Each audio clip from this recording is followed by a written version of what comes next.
Hey everyone, welcome back to 4 More Minutes. I'm Sam Bailey, the Soul Stir, trying to stir up your hearts and minds for God. Today I want to give you a quick thought that I hope that will make you put some things in perspective, so to speak. And that thought is plain and simply put, life is not fair. Life isn't fair. I hear people say that all the time. There are people who walk around and say, this isn't fair, that I've been waiting for X amount of years to get so-and-so, or to get this position, or I've been waiting on my blessing for a long time. I've been seeing people that I've worked harder than, that I'm more talented than, more qualified than, jump ahead in line of me.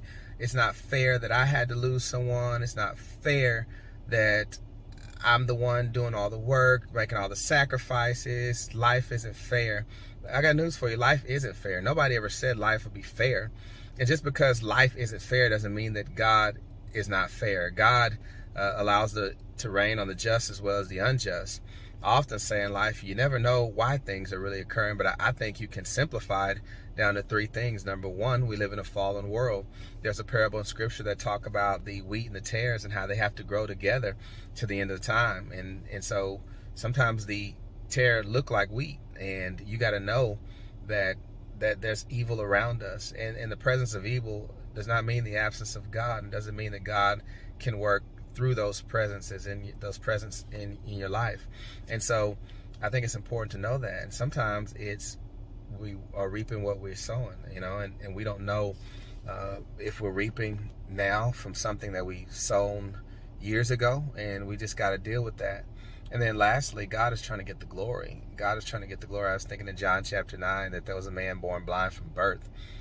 And when Jesus gave him his sight, I thought about how that man's whole life was spent in darkness and in futility on some areas or aspects of his life, till Jesus showed up and gave him his sight and showed him some things that he had never seen before. But life is fair. I mean, we in many cases we get out of it what we make of it. But everybody dies. Everybody's going to have to lose someone. Everybody gets sick. Everybody, no matter what child you have, they're not going to be a baby forever. All of us have challenges, heartaches, headaches in our lives. And you can't get out of life alive, as Les Brown said. All of us are going to experience some things. So the way you continue to have your joy is comparison is the thief of joy. Stop comparing yourself to other people and other people's life. Live out your life. Bear your cross that you have to bear and handle it.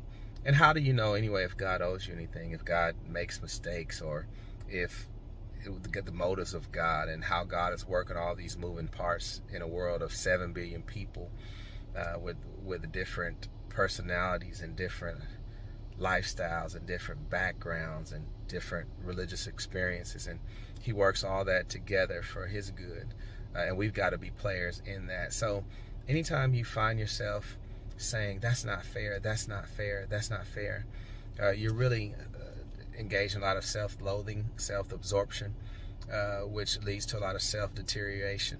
So I'm saying identify that life isn't fair. Keep it in the back of your mind, but just know I'm making the best of the chance that I have.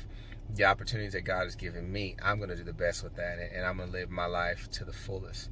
So I hope that that's something that you can bite on and chew on. Please share it. If you have not subscribed to the Soul Stir on YouTube, please do so you can get 4 more minutes just to stir up your hearts and minds for God. God bless you. Have a wonderful day.